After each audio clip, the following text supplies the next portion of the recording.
Right now. Oh, shit. We're live right now. Oh my God. Welcome back, everyone, to another episode. This is not an episode, right? Well, it is. It's just not a normal episode. It's a live stream. This is the live Live stream. stream number 2. So we have to be very particular with that because we pre-record our episodes usually. Oh, which means, Daniel, you have to make extra efforts to self-censor. Yes. Well, as the resident New Jersey, I will try my best. Tries to keep it friendly. I will try my best. Even though we're not. Brent, feel free to nudge me and correct me and all that stuff. But yeah, look, eventually we do want to do live episodes in the more formal sense. It is working. It's already on my Twitter. Oh, cool. Where we have the conversations that we normally have, and we bring people on and we talk to them. And I've mentioned this before too in our last episode and elsewhere. We were just in Star Sound Stream and I talked about this, but we want to bring people into our studio space here in the apartment in New York City and talk to them here as much as possible as well. So if we can live stream those too, we'll do that, and we'll see. It's a matter of like growing the audience, and like Brent said, I got to really check some of my cursing and stuff like that. Especially so when we see it on other people's streams, it's like, yeah. Well, we're not monetized, so it don't matter. But sure. We're on other people's, if they are, if they're gonna know when theirs. But at the end of the day, too, it's a stylistic thing, and I'm not too concerned about using YouTube as a vehicle anymore to be that solid stream of, say, like income from doing this sort of thing. We've gotten a couple donations. We haven't gotten income from it yet. But part of me is just like, I don't even want to bother relying on YouTube just because I know we could get the ads anytime. Like, for example, Josh's show, and I'm shocked he hasn't gotten any strikes or anything yet with some of the things he talks about and says. He curses a lot, and he pre-records his episodes. He does premieres, sort of like what we do, but he's very strict with his day. He does them every Sunday for his his recorded show, because he also does audio shows. But he curses and he does all types of things, but he's not getting income through YouTube. You get what I mean? He uses Subscribestar, he uses Patreon, those sorts of things, and people are who like what he does are paying him in that way. So it's not a matter of like losing income from him through YouTube, but he will lose access to a large part of his audience, and that's the thing, obviously. But look, Patreon, there's a danger with there too, and we know that they've had a history of removing people for saying stuff off of Patreon. Like Sargon, for example, was the major one that I'm thinking of. Where he used the N-word and in the context of explaining something, obviously, but he did it off of Patreon, correct? And it was like on somebody else's podcast. Yeah, but it wasn't on Patreon. Is my point. It wasn't content posted directly to Patreon. But because of the controversy of that, Patreon removed him for violating their terms or whatever, apparently. Like, I don't know. You get my point? So it's like Josh is not necessarily safe. Disaffected podcast is not necessarily safe getting income stream through Patreon either. Subscribestar is another story from what I understand. I don't think they're banning people. But Subscribestar has not, to my knowledge, banned anyone yet. And but really, like using any service, no matter what service you use, there's always the potential for that service to decide they don't like your content and they will ax you. Yep. So that's why I kind of like the idea that Timmy Pool has. You have your own website. You have your own service. Everything is just between you and your audience. There's no processor, or the processor is sort of built into the website, and it's all open source. So it's really the only way to do it now, to be totally 100% independent and safe from this sort of thing, right? Being canceled. Well, there's never 100%, right? Because you can get canceled from any sort of payment processor. Major credit card companies can cancel you. Yeah. Stripe payment system. Look what happened in Canada. So look what Justin Trudeau did. What are you talking about? Where they shut down people's access to their bank accounts. who had donated to the trucker protests. Yeah. So it's, when you see governments doing things like that, I can see why other people, for example, turn to crypto. On that note, well, let's talk a little bit about that. The crypto market has been taking a dump. Ooh, it took a massive dump. That's why I'm showing my Bitcoin. Massive dump. I don't even know I don't know if I support or not support. I think it's just more like the way I feel and think about crypto and NFTs and these sorts of things is like, it's here. It's not going anywhere as far as I can tell. It has these up and down cycles, obviously, so does the stock market, but it's also new. So yes, it is speculative. And yes, most of, I think, the coins and NFTs and pieces of art and tokens and those sorts of things, I think a lot of them, most of them are going to be worth nothing at some point, when the market. No, like 99% of everything is going to go to zero. Well, I think it's like, and then like 1% will become the new dominant. It could be like 2, it could be like 2%. Same thing that happened in the dot-com boom. Yeah. Same thing happened with Web 2.0. Yes, it's just, absolutely. But I don't think the NFT tech and those sorts of crypto, that's not going to go anywhere. Like, one, money has been going digital for a while, right? That's one thing. 2, what it comes down to is our money, fiat currency, is already controlled, right? We know that. Look what they've done with it with inflation. They've just been printing it and handing it out. And this is not like 70% of all the dollars in the last. Is it 70? I've heard 40. We have to look up that percentage. How many dollars? How much money was printed in the last 2 years? Yes. So, but so we know that, and the thing is, they would love a digital currency themselves, and this is one of the various numbers. I've seen 40, 35. It's 35 on the low end, 80 on the high end. Anyway, the point I'm making here is like the people who already control our monetary system would love a digital currency, yes, and I can see why people fear this idea of a digital currency, and transparency and things like that would be like built into the system, and there are pros and cons, right? So privacy would go away. People are afraid of losing access to their physical money because then they can't hide things anymore. That hurts poor people, but it also means that it's harder for the stinking rich and people who are very powerful. It's harder for them to hide what they're doing as well with money. So I don't know what's correct, what's not. My point is, digital currencies as we know it now, and the reason crypto exists, like Bitcoin being the first. You just sound like you're serving yourself a lot of coke over there, Daniel. I'm waxing my thoughts about this. Like, crypto's not going away. It'll still be what I'm saying is Bitcoin. My fake internet money's still worth something. I don't have much, friend, so it's not like it means as much to me as someone else. I invested a bit in it, compared to other people. Like some other people, if this really tanks, they're really going to be in shit. But my point is Bitcoin and this idea of, I'm speaking Bitcoin specifically now because that's like the first one, right? It really is more decentralized more than the other ones from what I understand. And it's iconic because it's the first one as well. And it kind of set the standard of what the idea of crypto was supposed to be. But I think it is a response to the monetary system we already have. So it's inevitable. Our monetary system is already going digital. It was controlled. People are like, all right, let's invent some way to have a decentralized version of this. Let me present a counterpoint. Or it's a psyop. It could be. It could be. It very well could be. And there are certainly people who think that, right? And I think that possibility is one worth discussing. You can't just say, well, there aren't people in power who might have no incentive at all to want to create digital currency as being the norm. Make that norm.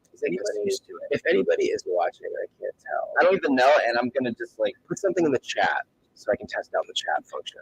I'm gonna try to not focus too much if anyone's even watching it, whatever, they can watch it. Well, I mean, it's gonna be recorded, so it will be watched later if somebody decides, gee whiz, let me go check out this guy's random. We haven't announced anything, so I don't know, go on Twitter and I did make announcements. It's up. It's on Twitter, it's on Facebook. I got a tweet about it. I haven't tweeted about it.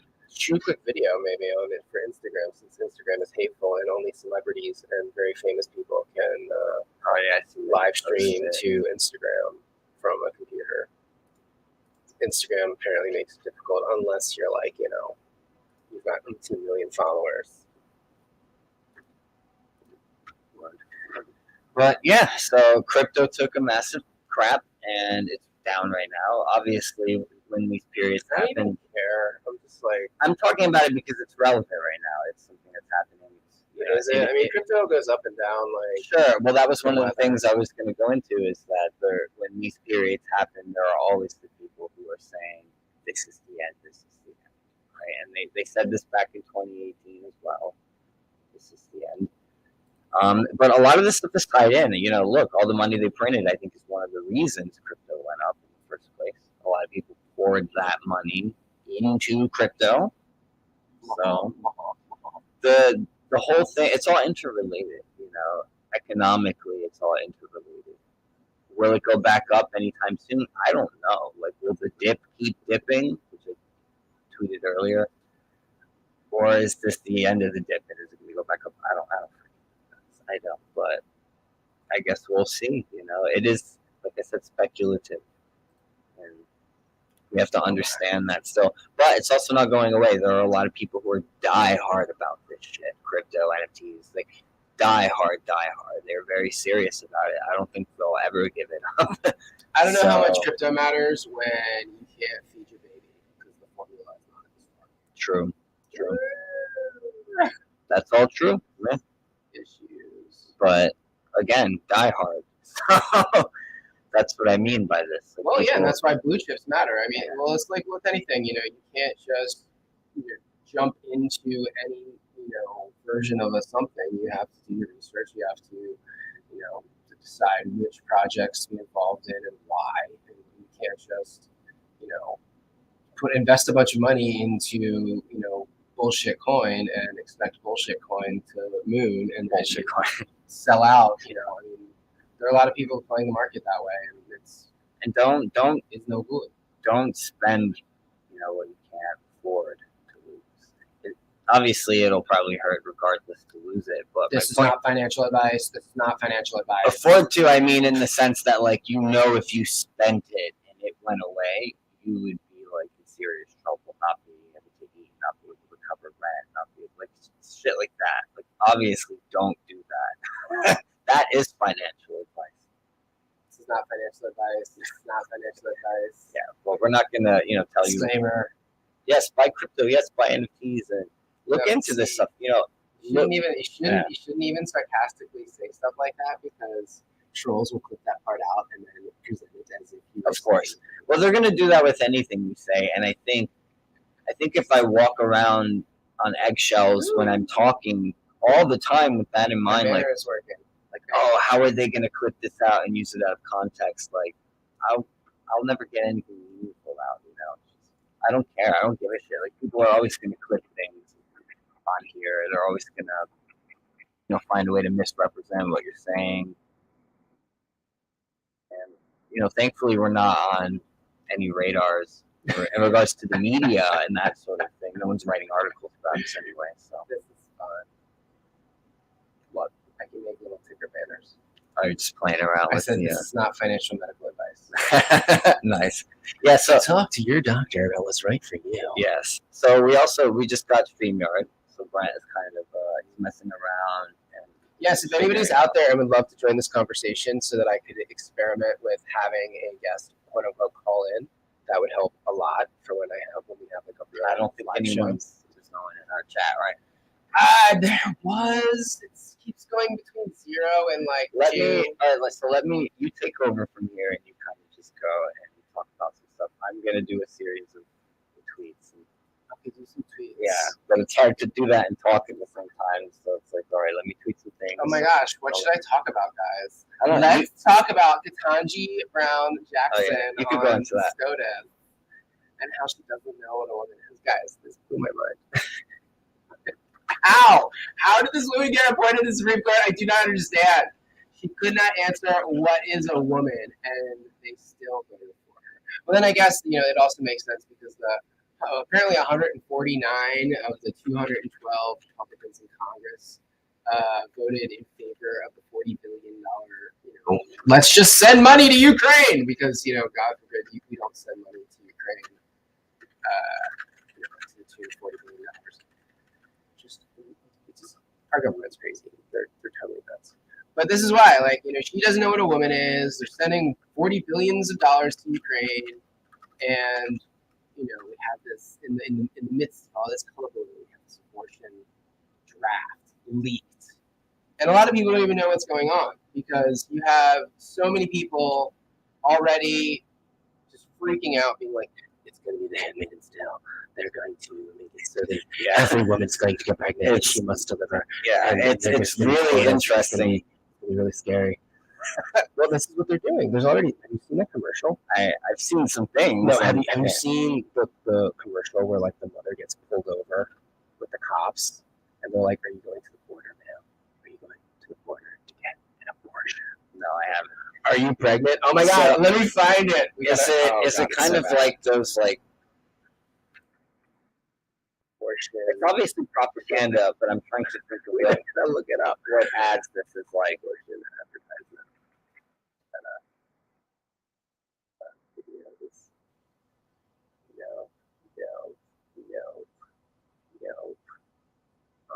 You said in the video they're heading to the border. Why don't you just Google abortion cops? You have to try that. Well, I saw it on Twitter. So yeah, but there's so many Twitter brands. I think if you went into a search engine, you can be more specific with what you would say. Video, abortion rights, police, poll over. No.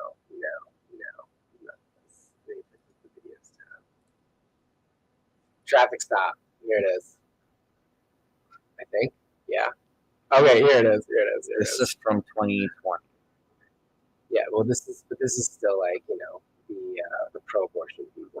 Hold on, yeah, I'm just saying it's this move. It's about almost 2 years old. And I think I need to hold on. Let me switch the audio so that it comes into the soundboard and make sure the soundboard is not muted. Okay, this should work. If anybody's in the chat, please let me know if you can hear the sound from the video. Good evening, ladies. License, please. Where are you headed? We're just out for a drive. Headed to the border? Oh, no. We were just going up to the... Hey there. What's your name? Grace. Just heading to kill my unborn child. Wait. Are you pregnant, Grace? Are you pregnant, Grace? Oh my God, I didn't know. Get out of the vehicle. How do you know? Put your hands on the wheels, please. Grace, get out of the vehicle. On the wheel. She could have been sex trafficking her or whatever.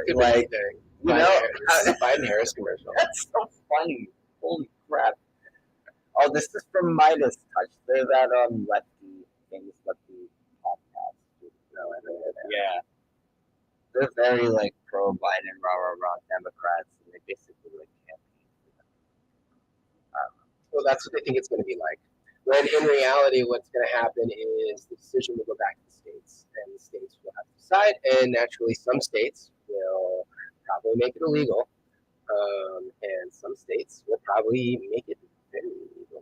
States like California, New York, and Virginia, where they've debated after birth abortions, which is really just a cute way of saying baby killing. So really, this could I don't want to say backfire, but it'll work in the favor of obviously the more conservative red states, but those people who don't like abortions will also create these situations perhaps in the blue states where more abortions begin to take place perhaps.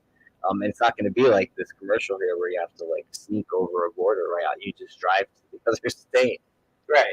You just drive to other states. So it's not necessarily going to stop abortions. But it will. I think this could create another swap around.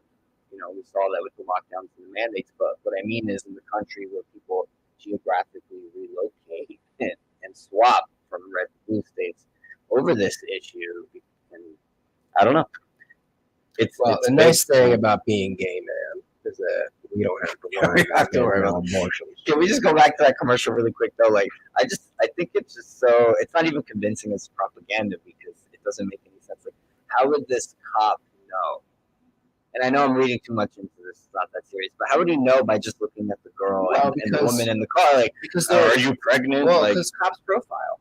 They were profiling. Okay, that's a good point. They fit the profile. You know, young woman of childbearing. Could it just ask, like, you know, are you in trouble? Are you, you know, do you need help? Yeah, do you need help? I'm just saying, why is the first question he asks, like, well, are you pregnant? Because this was in October of 2020 in the I know, BLM, it's just they were trying to make a very pointed remark about funny police, harasser and harm of like the authoritarian overlords, anyone in our chat, chat, etc. Is there anyone in our chat? I don't know. There hasn't been, I don't think, banner comments. Oh wait, here we are. Women's rights was a mistake. Why do they hate babies? Why do they hate babies? Oh, we do got someone. We do. That's a wonderful name. Yeah, Gets me to say it on. Thanks for joining us. Like, comment, sub, all that stuff. That name is Why do they hate babies? That's a good question. Why do they hate babies? troll. Well, you know what? I have heard a hypothesis on why women terminate their babies, and it's this idea that the child will present an obstacle in the financial or career success of that woman in her future. And so thereby it is, by their reasoning, they have the right, they have the autonomy to limit the potential of that child, that baby, from interfering in their future financial and career success. And that's the argument, basically, is that you're kind of like sacrificing the child on the altar of your like future money success. It's a little fucked up. It is a funny. little Satanic. Yeah, what was that tweet that you what's the thinking of your tweet that you put out a couple days ago? That tweet. Sort of Hold on, joking. I thought that was some funny dark humor. I like dark humor. I had to scroll back a bit though. But it's like not that long ago, like 2 days ago. You have been tweeting. But a lot happened to you in the last 2 years. Yeah, I know. I have been not very active on Twitter. I've been not very active on Twitter. The last 3 days, I've been just kind of found out what happened to the baby food. This is funny. Tweet one thing. Hold on, I'm gonna show everybody my Twitter feed. Yeah, you're just scrolling and laughing. Can. No one knows what the hell you're laughing at. This is a funny one. Have you guys seen this one yet? Joe Biden reporting the baby food. Oh God, it kills me. It kills me. What about rape? Yes, me ranting about the F word for gay people. Let me say the F word for gay people. It's my word. I want to reclaim it. I mean, I can even talk in like a whiny gay voice when I do it. So annoying. Oh, the satanic urge to murder your unborn. Let me start again. I'm sorry. And I got a message back from Alexia. So. Oh, where?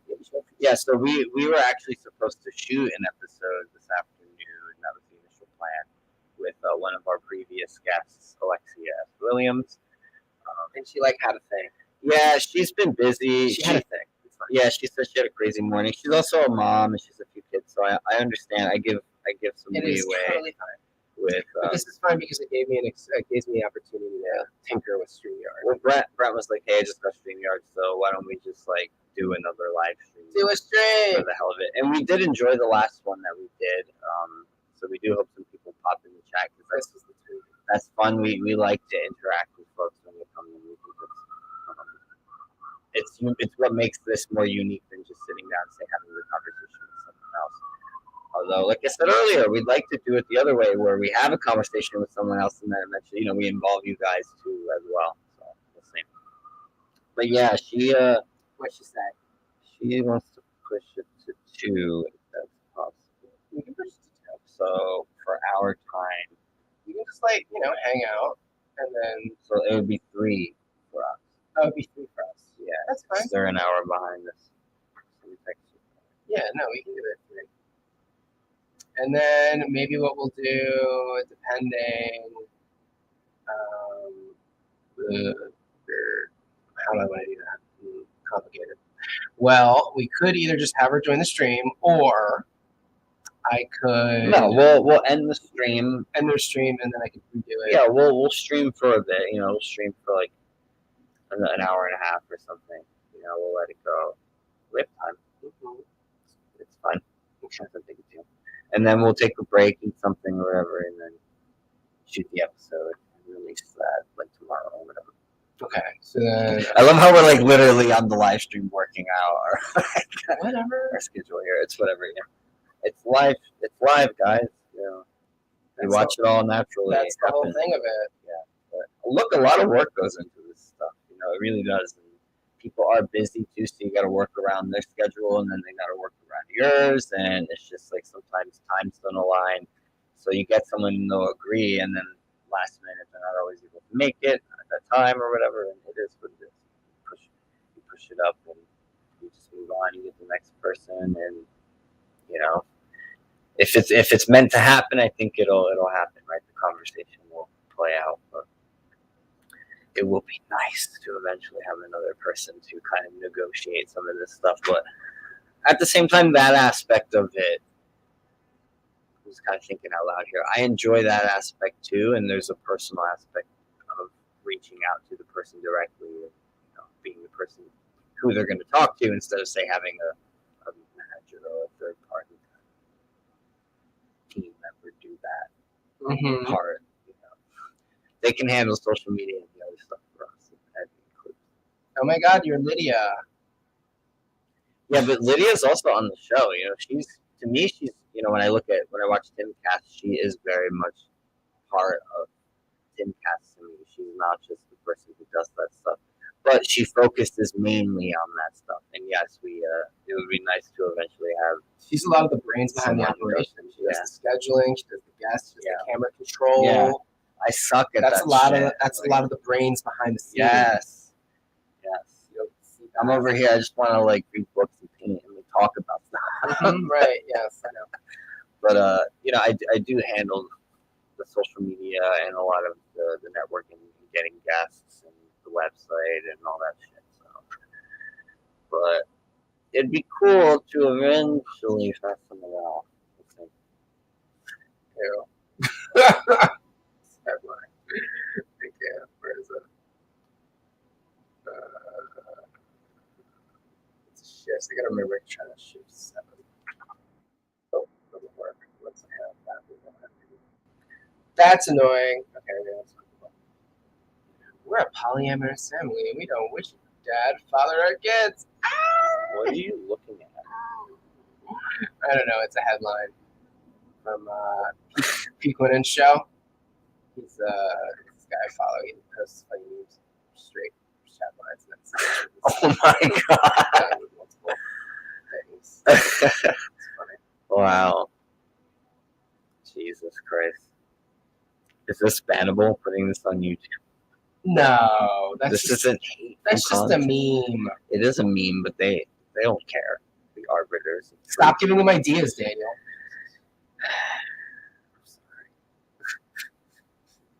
All right, let me text. Okay, well, let her know. That time works, and it's fine. So we'll hang out, stream for a bit, and then we'll go. Please watch my decision for first time. Oh no! Somebody had a damaged hoodie. What?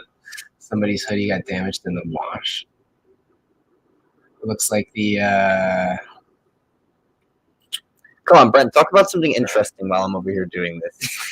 Are you kidding me? Something interesting. Seriously, I'm over here doing this, and I would keep the conversation going, but I'm doing this at the same time, so well, we can talk about the Wakesha guy. Well, it's up to you to do that right now. Talk about Wakesha guy. while I do this.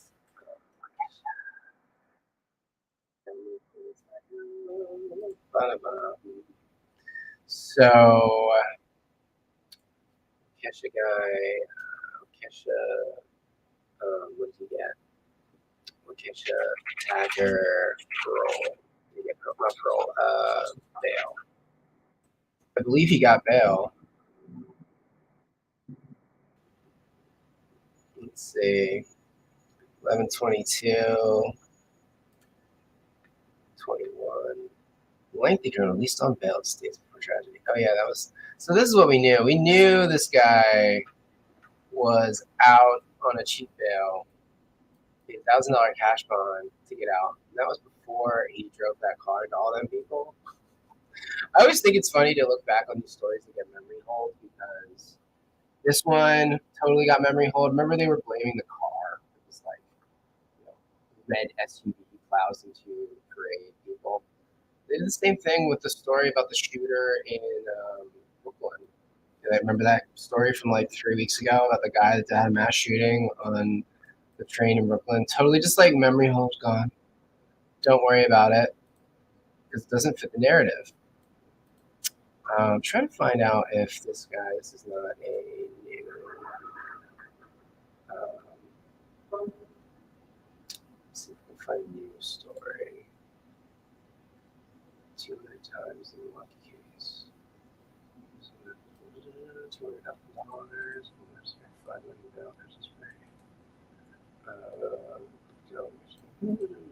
Doesn't say. This was in December. So maybe he's not out on bail. I'm not sure. It was in January 14th hearing. This is not a new story. Let's try if I look up Waukesha. Let's try Waukesha. Great. Actually, what? I just find his name. It's Daryl Brooks, isn't it? Yep. So let's try Daryl Brooks. What's the current status?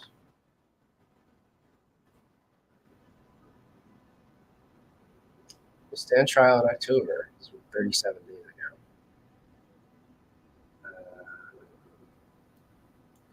April 4th.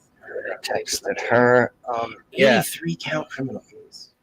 Yeah, it's interesting. It's sad, actually, is the correct word I should use. I'm sorry, what? It's sad that this has disappeared from the media headlines in the way that it has.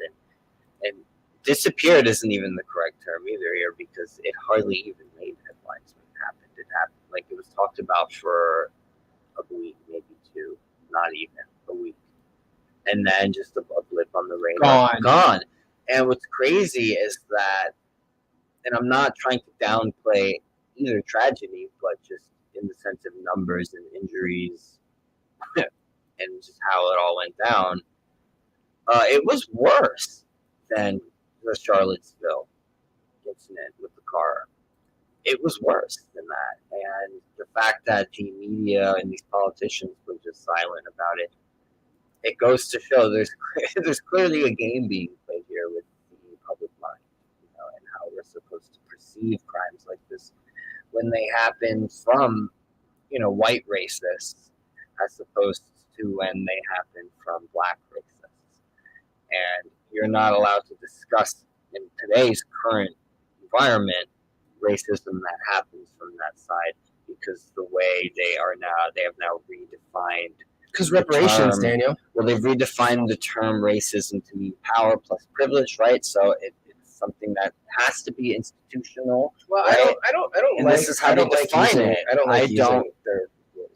like this either, because I think call it racism. Racism is just, it's racism. Like, we can talk about like systemic racism and that sort of concept when it's ingrained into a system. But the point is, individual to individual racism happens, group to group racism happens, racism within groups happens. So, we can't just limit this word, but at the same time, we have to be specific with it too, and we can't just have the definition of it be. So it looks like anything. His trial date is set for sometime in June. Then the process of leading through jurors. The change of venue motion was denied, so it will be held locally. But they're in the process of leading through jurors to try to determine whether or not they are impartial. Because obviously, if they knew one of the victims or related to one of the victims, they would not be able to serve on the jury. Obviously, that would not be impartial. So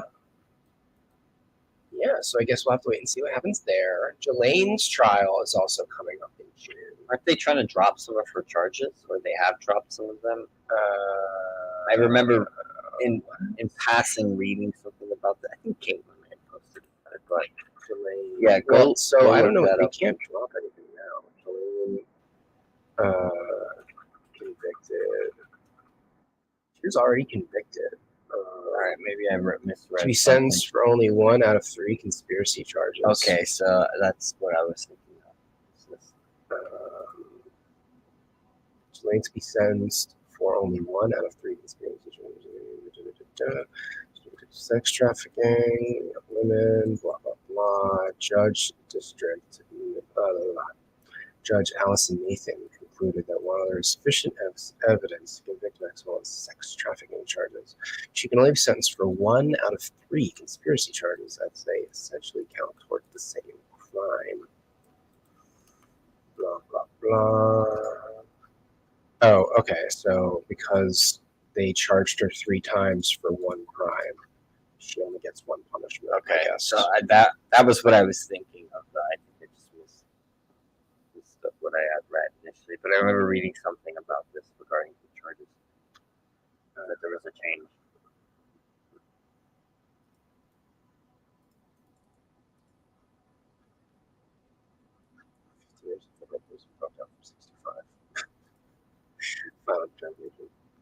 So I guess her maximum is now 50 years.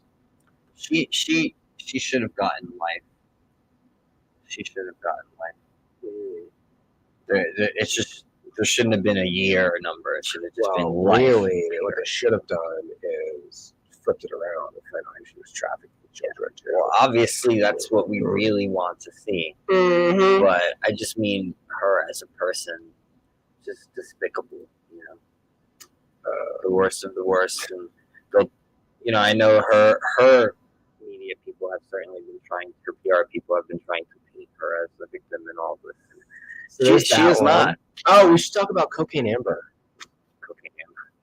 Well, yeah, that video up, right? If you guys haven't seen my Cocaine Amber video, it's on my alternate channel, Brently.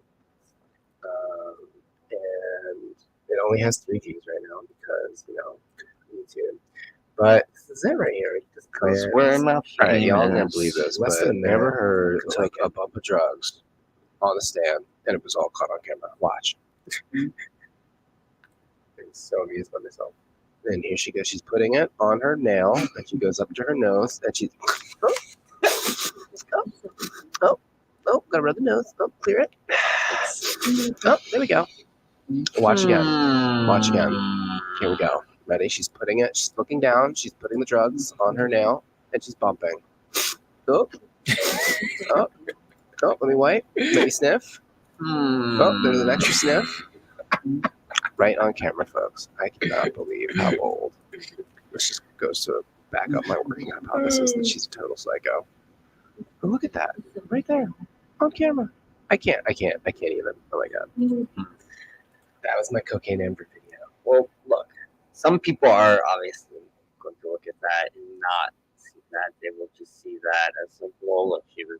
She literally snorts though. It does. It's an inhale, not a blow. It does appear that way. Let me just say, as somebody who has both blown my nose and snortled powdered substances up my nose, I have expert experience. So I don't. I know what that looks like. I don't because I've And never. let me tell you, it looked like that. Yeah, I always avoid it.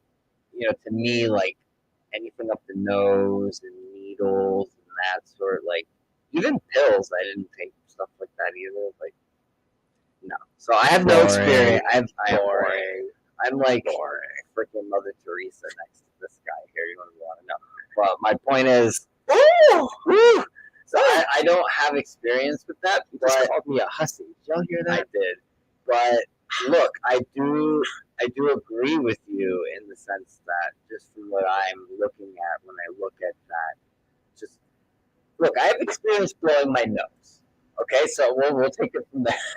I have experience blowing my nose, and I know what that looks like. And that, what I saw, does not really look like what I know that. It did not look like she was blowing. So it looked like she was doing something else. And the way she looked down, like you said, it appeared she was putting it there, right? She literally drugs looks on her down finger, right yeah. before she's doing something. She looks suspicious too when after she does it, she does kind of like go back to the video, but she like darts her eyes in a really suspicious kind of way after she does it. And I heard another theory, and I'm gonna dispel this really quick too. So I think it was Selena, our friend Selena. She posted that she read somewhere that someone was saying that she was sniffing pepper to bring the tears on. That's possible because she wasn't able to cry. I don't claim to know what she sniffed. I will say it's possible, but what I will also say is that I don't think it was pepper because pepper would make you sneeze. It would be more likely to make you sneeze than to make you tear up if you sniffed it up your nose like that. So, yeah, I think pepper is not likely. I don't think that's what she was snorting. I don't know what she was snorting. It looked like she was. Yeah, and she it does looked like she was snorting. She does a little afterward too. A little. She does. She does. She does that whole little series of behaviors. I don't want to be sued by Amber Heard, but it looks really sus, Amber. For what? Sued for what? Well, I'm not accusing her of anything, but what I am saying is it looks like you're doing drugs in court. I mean, it looks like that. Is the sky blue? Is water wet? Well, sure. Yeah, I understand what you mean, but there is still room to argue she blew her nose as well. I don't think there is. We don't know 100%. There's not a blow there. All right, I'll give you 99% that you are correct here, and I'll leave like 1% benefiting out that Amber just did a little light blowing of her nose, but it really does look like she snorted something. It looks like a bump of drugs to me. Yeah, or something. A bump of something. I don't know what it was. I don't know either. It's fine. But yeah. So what about that trial? How do we think that's going to come out? What is my opinion? Yeah, what's your professional lawyer legal opinion? I don't have such You are so well versed in the law. No, I am not. But just from what I know from watching some of the law.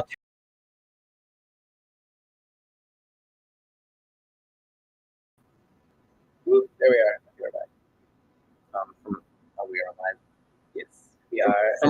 From what I know, like from the law tubers, it seems like Johnny is winning, but you know, you have to consider a lot of things here. You have to consider the cultural atmosphere, and is it all in favor of Johnny? Maybe in the general public, yes, but in the mainstream, I feel like there's still that woke cult mentality, right? And I feel like that those types are going to they're going to favor Amber. Well, forget those people. I don't care what they think. But they're in the mainstream. They control the narrative in the sense of what's going to have reach. The lizard people control the narrative. Yes, but what I mean isn't how much reach their narrative gets. It has more reach. Even though there's less of them, they have more of the money. They have more of the power over how much reach. Like I said, the narrative gets. Okay. So, and I think, those types are going to try to keep spinning public favor in favor of Amber. But I don't know. I think Johnny should win it. That's how I view it, in my opinion, just from the evidence and the things that I've seen, or I should say lack of evidence on Amber's part, because if you're making really substantial claims, and we talked about this on our last episode with Infinity, but if you're making claims that you were abused, say with a bottle in your private areas, there would be, I'm trying, but there would be signs, there would be evidence of this, and you would report that evidence. You would document that evidence very well, I think, if you're someone like Amber, just from what I'm observing. But there would be evidence. How is there none? And if you've had years of this abuse that she claims, how is all you have like a crappy picture in the mirror of like a really blurry looking maybe bruise under your eye, maybe, and we don't know where that came from either. But the whole story on the plane, the story with the bottle, it's just there is no evidence. The crappy audio that is claimed to be on the plane, right? That it's supposed to be Johnny. That was supposed to be him, right? The little mumbly. It was like some mumbly. It's just like we don't know what that is. We can't tell what that is. Are there any witnesses who were on the plane to corroborate the story that Amber said happened? No.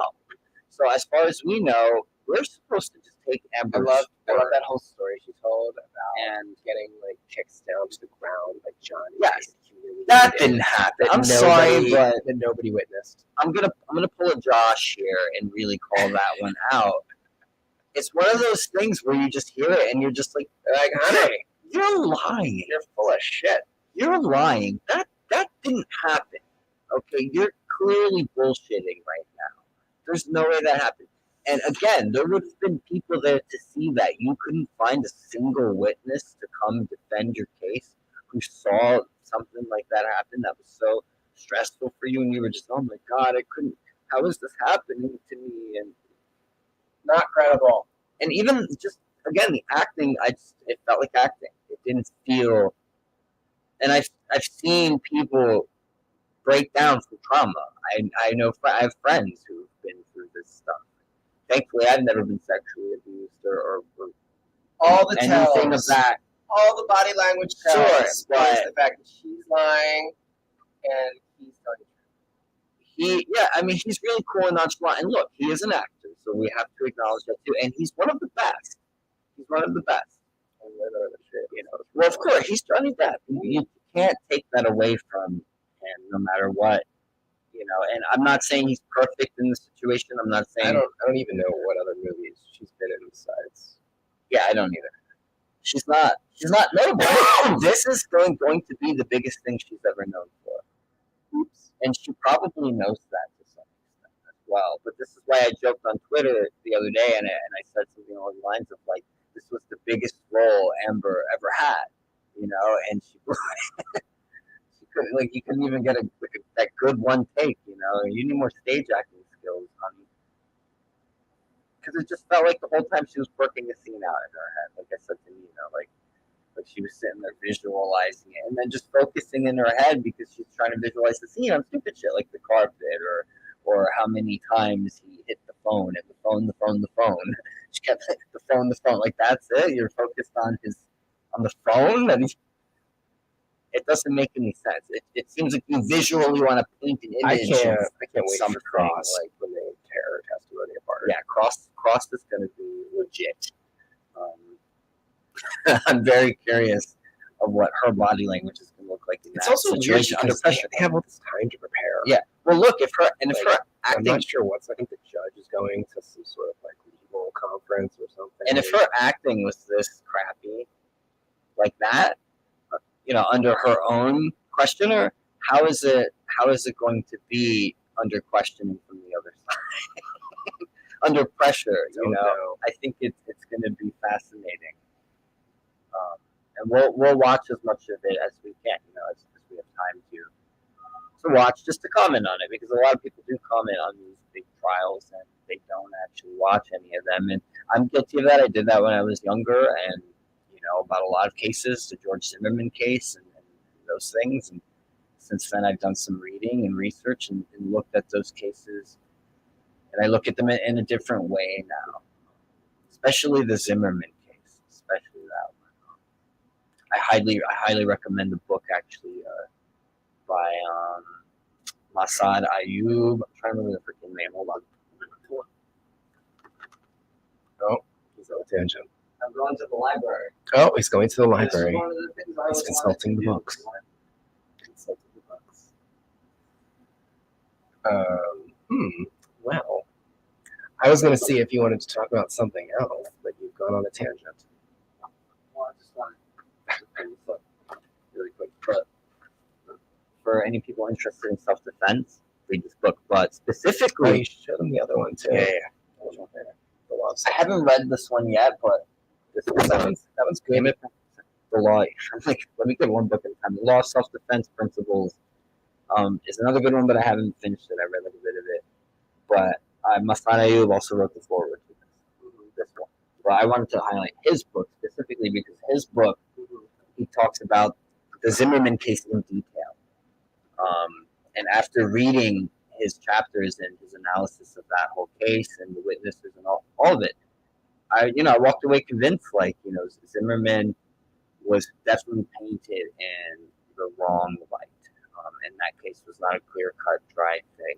Are you saying that I'm saying the media distorted the facts in order to present a false narrative that drove racial tension? Is that what you're saying, Dan? Yeah, and so one of the ways, so I'll give one example of how they tampered with the narrative, but the picture of Trayvon that was going around, for example, of him, this young, cute little kid, right? Like, oh my God, he's so innocent looking. Like, that was not what he looked like when he encountered George Zimmerman. He was like, what, 17, 18? He was big already. He was a tall guy. He was taller than Zimmerman, so that's already disparity of force. And we can go into these things legally and how self-defense works. I don't know what a disparity of force is. Disparity of force, it's one of the things you could use to justify a self-defense action against someone.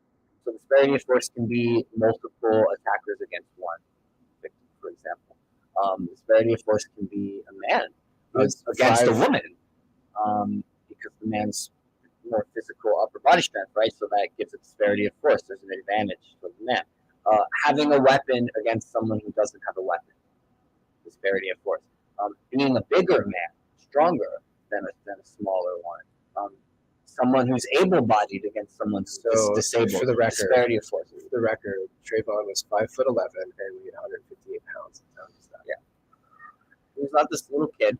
So things like that, and it's just you really have to look at the evidence and get down to it, and you have to understand the media will paint a certain picture of these cases, and that the side arguing obviously for Trayvon's going to paint their side of it, and Zimmerman's going to paint his. But when you get down to the nitty-gritty of it and the evidence, they misrepresented the trial. They misrepresented him and how that all played out. Zimmerman was 5'7" and 185 pounds at the time of his arrest. But, when I was younger, I commented so readily on those things, and I was like, man, poor Trayvon, and it sucks. I'm not saying I'm happy someone like him died, but at the same time, it's like, you look at his record, and again, read the book and get all the facts. But the point is, when I was younger, I commented so readily on these things. I never watched it. I watched some of it on TV when it was happening. You get a soundbite, you make a judgment. You get a soundbite, but they frame it too. Yeah. They frame it so you have a certain judgment walking away. The media frames things deceptively in order to leave a specific impression and in order to control the overtone window, which is the range of acceptable mainstream discourse. So you cannot have an opinion outside of the overtone window without suffering, quote unquote, accountability or cancellation or whatever they want to call you. They want to call you a tinfoil hat conspiracy theorist. That's my favorite label. I wear my tinfoil hat proudly. I like conspiracy facts because there's lots of them. I love conspiracy theorizing. But people conspire. People conspire. This is like, we have a word for it. I mean, it's the nature of, it's the basis of all of our best fiction. But yes. How many conspiracies are in Shakespeare plays? Like virtually every single one has a conspiracy where people are secretly plotting to advantage themselves and to stand with someone else. But yeah, another reminder: Deadly Force. Masada, check it out, read it. It's a good one. Yeah. Well, that's something I told you this too right from the very beginning. That my goal was always to kind of get us and the library in the same space, so we could directly reference books more and just literally show people and be like, read this, check this out. And thanks, coronavirus.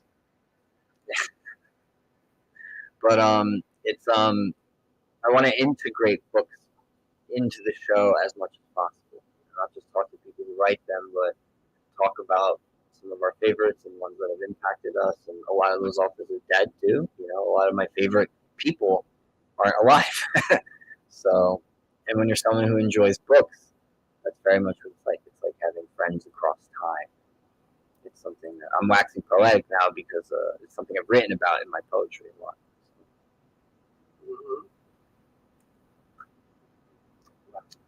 We don't really have any viewers. We're just kind of going here. But Yeah, I mean, whatever. it keeps bouncing between 1 and 2. Well, maybe some people will Somebody- watch I this don't know. later It's and weird enjoy too it. because I don't know if it's. I don't think it's incorporating all of our the comments. I think it only takes the YouTube comments. Oh, you got it, Adam. Cool. Yeah, I added him on Yeah. Facebook. Yes. So we are going to have Adam Talk to him on soon. next Monday. If all goes to plan, but yeah, Adam Coleman. That'll be a really interesting guest, and we'll discuss some of the things that we went over.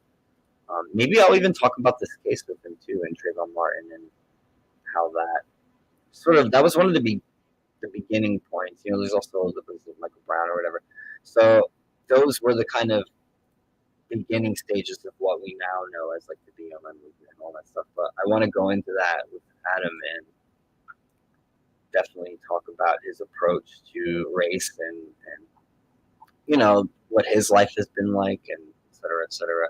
And his book, I haven't read it yet, but he has a book out. I think it's called From Black Victim to Black Victor.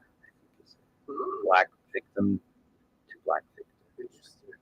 So I think it's about just dispelling, you know, if you're a minority, dispelling that mentality that you're inherently at a disadvantage and, you know, you're a victim, and to get out of this mentality of being a victim and taking control of yourself and your own life, and despite your circumstances, despite, you know, your skin color, despite your sexuality, despite any of that. All right. Well, I'm bored of this topic. Why don't we pivot? Sure. We can talk about John Money and the gender stuff a little bit. Yeah, this was So, for folks who don't know about John Money, he is the father of gender identity, and he was big pro-pedophile. He had a lot of interesting history in the 20th century. We'll just go through this article so that I can give you guys the relevant history. So John Money is based out of New Zealand, psychologist with a master's degree in psychology and education from the University of Wellington. Emigrated to the United States in 1947, same year as the Roswell, 47, 41, forget. Studied psychiatry at the University of Pittsburgh. In 1952, got his doctorate from Harvard. And from 1951 until his death, he was a professor of pediatrics and psychology at Johns Hopkins University, very prestigious position.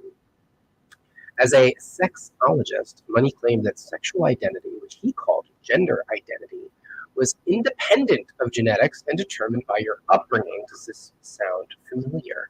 It was he who, in the English language, moved the term gender from the study of language to the health services while studying hermaphrodism in the Department of Psychiatry and Pediatrics at Johns Hopkins. Money argued that and I also thought it's very interesting that his last name was Money. It's like one of those, it's like a little wink from the universe, just like looking at you and being like, just so that you know, like, there's some shade going on here. Money argued that that social gender is encoded in infancy for either male or female. Each infant assimilates both halves of the code, identifying with one and complementing the other. For Money, parents transmit to their children an intimate sense of male or female being, which he called gender identity. This process, Money said, occurred during the first 2 years of the child's upbringing. Money's gender identity was the opposite of biological sex determinism. So he was the first guy and the most prestigious guy to basically make this concept of a gender identity, of a gender distinct from your biological sex. Daniel, I can hear you. Close the door. I can't with my boyfriend. He is the worst. He's just like out there having a loud phone call, and he can't even close the door. And he's the damn room. Hold on.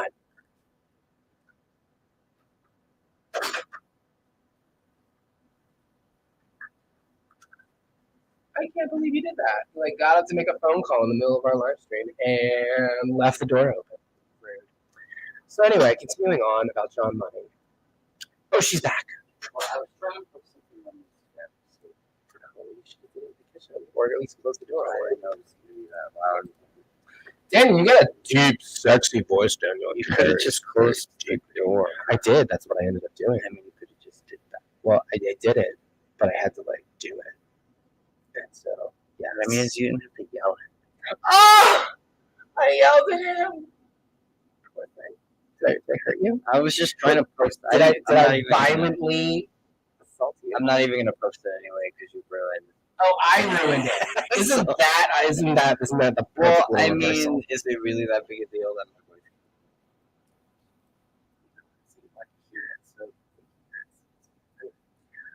Talking about John Money, so he's basically the guy who came up with gender identity as a concept.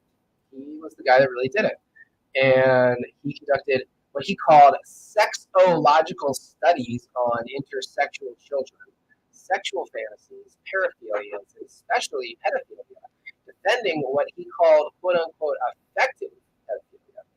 He was objected to for attempting to normalize pedophilia, and he was singled out for allegedly practices and experiments on children. He created the term gender dysphoria. I don't know what chronophilia is, love map and gender map, sexosophy, gender crossover. Chrono means time. Yeah, I know chrono means time. I love time. Time lover. Andriomenesis, among others. His positions on the exercise of sexuality, paraphilias, and etc. were controversial. And then this brings us to the Reimer twins, or the Reimer tragedy, which is his most famous experiment that he got involved in. And this was, the one that really, like, quote unquote, proved his theory. And it's touted still to this day as having proven his theory. But let's get into it. So, in 1966, an 8-month-old baby boy was diagnosed with fibrosis and scheduled for a circumcision. So the surgeon performed the operation using a new electric scalpel, and it totally destroyed the baby's ding-a-ling. The frightened parents didn't know what to do, so they consulted Dr. Money, who saw the opportunity for a clinical experiment to prove his theory. He had 2 babies that were identical twins, and the parents were willing to do whatever he wanted. So they reassigned the boy with the damaged PP to female, removed his testes, created a hoo-ha, and changed his name to Brenda. And then he prescribed, hormones. They gave the altered boy female hormones. Money instructed the family never to reveal the change to Brenda and to raise her as a normal girl. And both children went to medical appointments for years with Money, who published a series of articles reporting on the reassignment as indisputably successful. So for years, he profited off of this, bolstering his career and his theory. And it was all a lie. During medical appointments, Money forced Brenda and her brother Brian to engage in inappropriate activities. I guess I can say on YouTube. With Brenda to be the submitting party. And so he was encouraging basically acts between the children, and inspected their nether regions and took photographs while he did these little inspections. And then justified it all, claiming that this type of playful, youthful activity was important for their healthy gender identity development in adulthood. For years, he reported success, touted his case as the proof of the feasibility of reassignment and surgical reconstruction. In reality, the poor child could never feel or behave like a normal girl. She had difficulty socializing with other girls because of her more masculine behaviors in play and her disinterested, quote-unquote, girly things.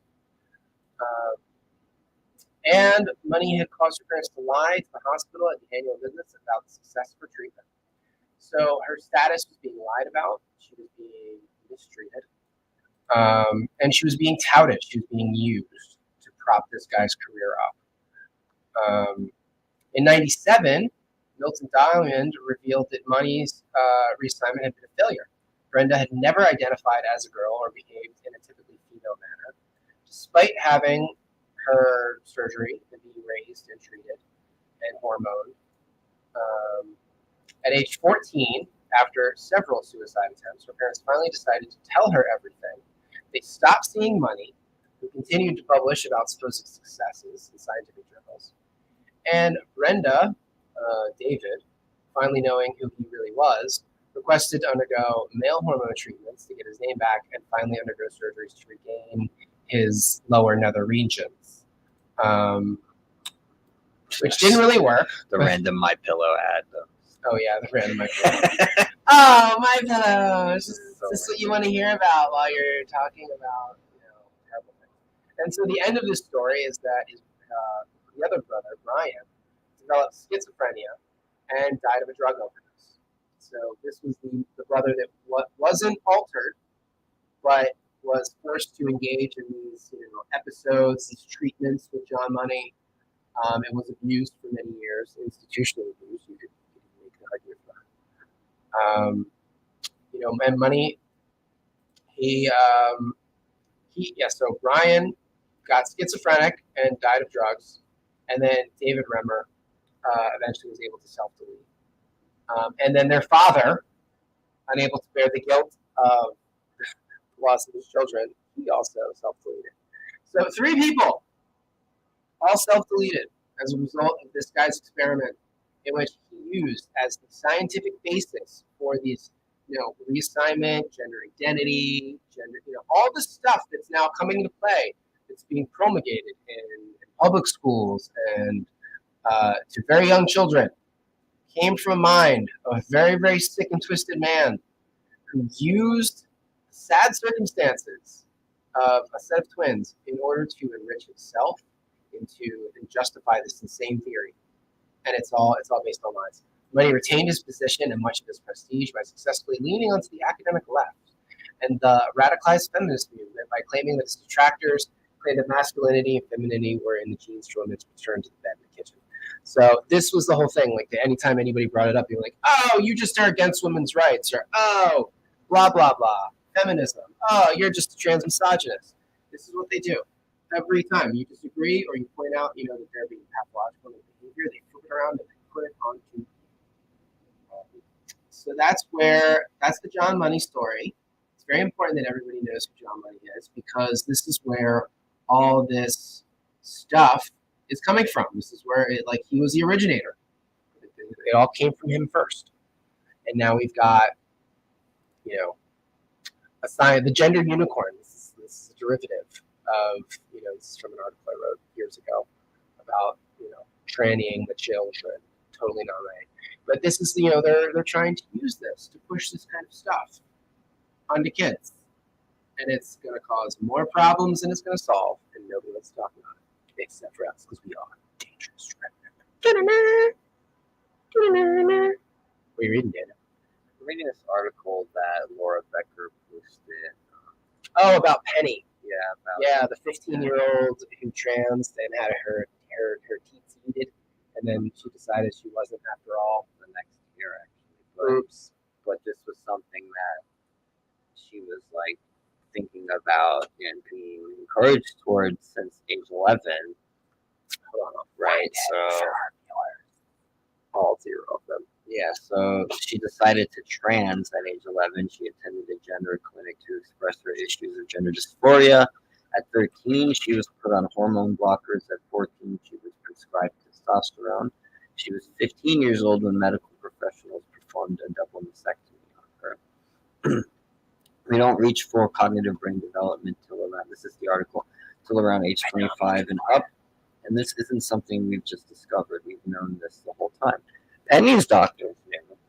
The entire medical field knows. In fact, it's so basic, I learned this fact as a first-year PSY student. In a fundraiser posted in June of 2020 on GoFundMe, Penny writes, "Hi, my name is Penny, and I'm a 16-year-old transitioner. When I was 11 years old, I came out as transgender. My parents were hesitant at first and, of course, scared for my safety, but overall supportive. I attended a gender clinic to express my issues of gender dysphoria. They asked me unusual questions about if I felt disconnected with my body. Go to the bathroom. My desire to be the opposite sex and my issues with my period from the very start, people online told me that if I was uncomfortable with my body, I was probably trans. The article continues. Some well-meaning parents weren't prepared for this crazy period in time where the medical field is lying, the so-called LGBTQ is gaslighting, and children are growing up surrounded by constant rapid fire with the worst of the world at their fingertips. This is definitely a good point here, and he says well-meaning parents, and there's truth to that. I think a lot of the parents who are hearing about this stuff, or their kids are coming to them, or they're realizing their kids didn't come to them and that they have an issue and stuff. They want to do what's best for the kid. For the most part, I think that's how most parents feel. And if they're being told that their kid is going to kill themselves, delete themselves, I'm not supposed to say, damn it, YouTube, don't do anything. If if their kid is saying they're going to delete themselves, the parent, and everyone else is telling them that if they don't do this and affirm this, that their kid is going to do that, I think most parents, are going to just go with it because they don't know any better, right? But I think if more parents are educated about brain development and things like that, although granted, this crap should be like common sense. What kids know their identity? Let's be real here. Kids don't. Kids are figuring it out as they go along. It's something that's in flux for a long time, and like he says here in the article, full cognitive brain development is not really solidified until around 25. So, and it's something that it's a basic fact. Where it was, and he mentioned, children growing up being surrounded by constant rapid fire. I think he meant information with the worst of the world at their fingertips. Yeah, so it's like you can't even hide this stuff from kids anymore. He goes on, many parents have used this as a form of universally accepted gay conversion therapy, even popping the label trans on toddlers. And this is a point Brent and I have also made on this show before. How many of these young men and women were going to just go on to be relatively stable, gay or lesbian, or bisexual adults, right? And then they settle into that later. But we're not giving them time to do that. We're just further confusing them in that confusing period while they're trying to figure that out. Creating iatrogenic other problems because the treatment doesn't address the root causes. Yes, but I guess what I'm getting to here is this point that they're making. Is this a form of like universally accepted gay conversion therapy? And in a sense, yes, that is exactly what it is, because you can't look at this and say that it's not happening at all, because we know that detransitioners are a thing, and we know that a bunch of them are later on turning out to just have been gay. So are we telling them that, well, honey, you're not gay, you're a boy, or you're a girl, whatever it is, and further messing them up. Well, in Iran, this is what homosexual men do. If they don't leave, if they don't marry, they transition, and then they aren't, considered the abomination. They're allowed in society as women, and they get, treated as women for the most part. That is really fascinating. I guess in their culture too, that's the way they sort of not justify it, but allow it to exist within the boundaries of their religious views. I think that's why. Yeah. In Iran, you have to transition to be a woman. You have to get your dingling cut off if you wanna. So here, obviously, we know it's not being like forced in that way, but it is sort of culturally becoming like a trend now, and it's becoming normal. And the alarming part is that people who question that, we are far beyond simple life at this point. We are. People who question that are being pushed back upon in some really drastic ways. They're losing their jobs. They're getting banned from places. Doxxed, and all types of horrible things are happening to them. So it's a serious thing. And kids are being hurt. We know they're being hurt. You can't say that no one's being hurt from this. How many remains to be seen. But should we just allow it to go on in this way without asking any questions, without trying to push back against it a little bit, even though they're going to push back against us regardless, right? It's I don't know. Something has to give. Something has to give here.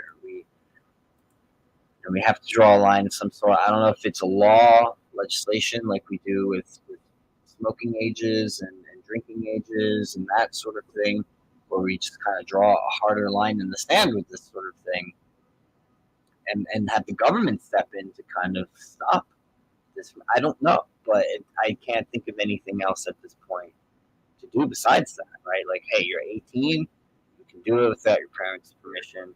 Go for it. But even with parents' permission, how many parents are being allowed to mutilate their kids that shouldn't? That's a good question. So I don't know the answers to this. Should the government step in and stop those parents from doing it? I think you should have to wait till you're 18. That's the standard that we have right now. I mean, there is, some good reason to maybe push that back or make it a little bit more harder to get those surgeries. But at the same time, if they really, really want the surgeries, they're going to really, really get them. So what do you do? I think we can all agree, though, that under 18, or especially puberty blockers for preteens, like this, it's totally insane. It's too far. It's definitely gone overboard, and I think Blair White. There's a lot of problems with the puberty blockers too, in that they create more problems for transitioning, even if you see that down the line. And they're not. I mean, they're temporary if you take them for a couple of weeks, but as soon as you start taking them for months, you're in trouble. I wanted to pull up this tweet that Blair White posted the other day. She said, I'll never forgive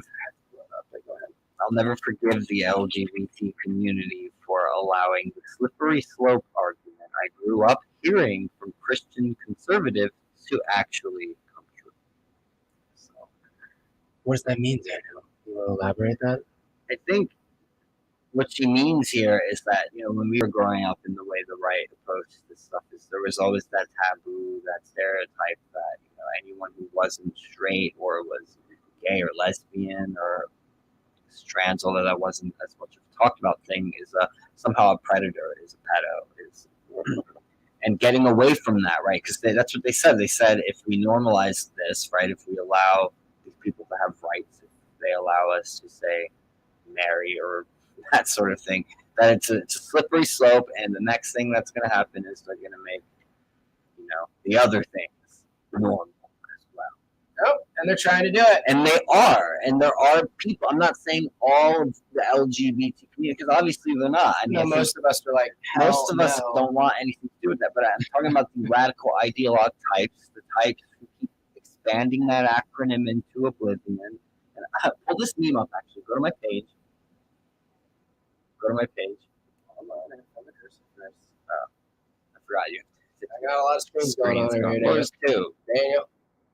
There's this funny meme I shared. Daniel, share to me. The other day. Go to media. Scroll that. This one. Yes. Click it. So it's the Padme and Anakin meme. He's like, we need to support LGBTQIA+. And then Padme's like, what's does the plus stand for? And he's just looking at her, and over his shoulder you see what is known as Pedo Bear. It's a meme. I don't know if you know Pedo Bear. Oh, is that what that is? That's Pedo Bear. Yeah. So it's a meme. And she just asks like, again, what does the plus stand for? A little nervous now. So look, we know, and I wrote my caption here. I said, none of the letters in the ever-growing acronym are the same, right? Nor are our experiences the same. So we need to stop with the forced meaning. That's point number one. And there are certainly those out there, especially in positions of power, who would love to see the P added in. And that's what Blair means here. We're just talking about that slippery slope. Like there is a thing there now happening. And I'm not saying it's because we were given rights. I'm saying it's because there are people pushing this, and they're kind of using the rights movement as a shield, as a smoke screen, as a Trojan horse to try to latch onto it and say, well, hey, it's that's normal, and that's normal, and that's normal. That's just the way you are, and that's just your identity. Why is it not my identity to be attracted to like tiny kids and stuff? This kind of seems like where it's going in some places, and we know there's the movement with the maps and all of that, and we talked about this before as well. So that's the point she's making, and so she's like, I'm never going to forgive you guys, because I'm sure when she was younger and like I was as well, we very much took offense to that. We were like, what are you saying? We're all like pedos. Like, we're not. Like, why do you think that about us? And now it's hard to even say that, because I understand why some people think that about all of us. Because all those teachers on TikTok I get it. trying to do things. I understand that, and just to add here, yes, like there are heterosexual pedos, and we're not saying that that's not a thing either. But from this side, this LGBTQ lefty movement and the queer gender about that, right? We have gender ideology, predators that prefer children of one gender or another, and to even qualify them, that's why there is an argument to be made that those people are not, they're not heterosexual or homosexual, but they are some other sort of sexuality, because they don't have sexualities like we do. They don't actually have the potential for building adult, positive, but could they romantic have, relationships? I guess is the question. What is it? I guess the question is it just damage? And this is the argument they're trying to make. No, it's not. It's not any one thing. We have predators, and we have people that are non-predators, and to think of the predators as homosexual or heterosexual or transsexual misses the point, because it accepts the camouflage that they're using as reality, when the reality is that they are trying to pretend that they are something they are not, and using the garb of homosexuality or whatever letter under the rainbow thing you want to talk about. They're using that as camouflage. Yeah, that's what so Green Bean says kids are too young to really know what they want, especially when it comes to sex change up. Yeah, well, that's a big thing. It's a permanent thing. And you're putting that decision in their hands, and the parents want to pretend like, oh, they know it's best, or they're on board, and it's not just the kid leading the way. It is. Parent, push back, question. Say, maybe you're not this. I mean, come on. You could say, sure. I mean, you don't have to dismiss it totally. You could say, look, maybe you are that, or maybe you're not. And let's give it time. Let's wait. Let's figure this out together. And there are ways to approach this without just running. New York, shut up! Yeah, New York in the background. Also, Green Bean says, haha, what the plus stands for. With the joke in, what the joke in the meme is that it's supposed to imply that they're going to keep tacking things onto this, including the P, right? But from what I started to see the little bear. Yeah, the pedo bear. So from what I understand, though, and correct me if I'm wrong, Brent, you might know more about this because you've been more immersed in the political community, but the plus is supposed to be HIV positive, correct? That was my original understanding of the plus. Yeah, which to me is absurd. That is not an identity. Well, so it is a special group of people who are special needs. Yeah. You're not. No, they're not saying they're oppressed. They have special needs. Whatever. You are not oppressed because you went around and slept with a whole lot. In New York City, you have very particular privileges for being HIV positive, including access to reduced cost housing. Sure. Well, look, I have friends. Medication. I have friends who are, and I'm not trying to talk down HIV positive people. I'm laughing at this notion that is somehow It doesn't like our mics. They sound like we're in a fishbowl. Yeah, I don't know. I'm bad with the sound, so it could be. Blah blah blah blah blah. Into your mic. Well, I'm trying not to talk too close to it because I feel like it starts to clip. And I'm trying to sit up straighter too. So fishbowl. Our floor is leaning. I keep sliding. I don't hear your excuses. What? I'm just saying. And so I'm trying to sit up and not. I also don't know. Because I'm leaning forward a lot and it hurts my back. There's a lot of things that need to be adjusted. This is all very rough. Yeah. I just got StreamYard, so we don't know what we're doing. like my second time using it to broadcast something. I think you're like our only viewer right now, anyway. Well, it's not whatever. You talking about? And again, like this will be watched. This is saved on YouTube. Yeah, but I'm access just to saying that. I'm not gonna like sweat it too much. It's not like where you're talking to Should sweat it, thousands of Daniel. people. Like sweat it, Daniel. I want you to be nervous, Daniel. Sweat it. Stop. Sweat it. We might have to call it too. I mean, we could call it. We've been streaming for an hour and a half, roughly. So we're gonna be recording with Alexia at 3. You said? Yes. Okay, we're gonna have to eat before then. Mm-hmm. All right. Well, we kind of exhausted everything that I thought I wanted to talk about today, anyway. Yeah. Green Bean, thank you so much for joining us, and everybody else who came by. I'm looking at the wrong camera. Everybody else who stopped by, thank you so much for stopping by. Let me experiment with StreamYard. We'll have to do a little bit of promo beforehand. I think next time. Well, we gotta have like a regularly scheduled thing. Well, next time also give me at least like 10, 15 minutes to throw some things up on Instagram. So. Okay. I'll give you those 10, 15 minutes. Because that helps, you know. I like love you, dude. I put one post up on Facebook, You know one I up do. on Twitter, and there is no team. It's just us. So like no one's gonna know about it if I don't. I think I know what the fishbowl thing is. What? I think it's when the mics pick up the other mic. Because if I whisper really loudly. Oh my god, don't do that. Damn, I just No, it's because if you talk loud enough, as soon as you get to the magic volume, no, as soon as you get to the magic volume, the other mic peaks it up. But your mic, if I talk, so it's, yeah, as soon as I get to see how the light blinks on when I'm talking. Maybe I should turn it this way away. Alright, whatever you do, don't drag the bottom. Maybe I should turn it toward me like this. You could try that. We could try readjusting it so that They're not. Broadcasting. They're picking up from like that direction and that direction. Yeah. There's a lot of things you can tinker with. Yeah, no, we'll figure it out. But thank you. Appreciate everybody. Love you. Don't forget to like, subscribe, comment, and we will be back. See ya. Soon. Yeah, new episode very soon. Bye-bye. Find the button. If I can find the button.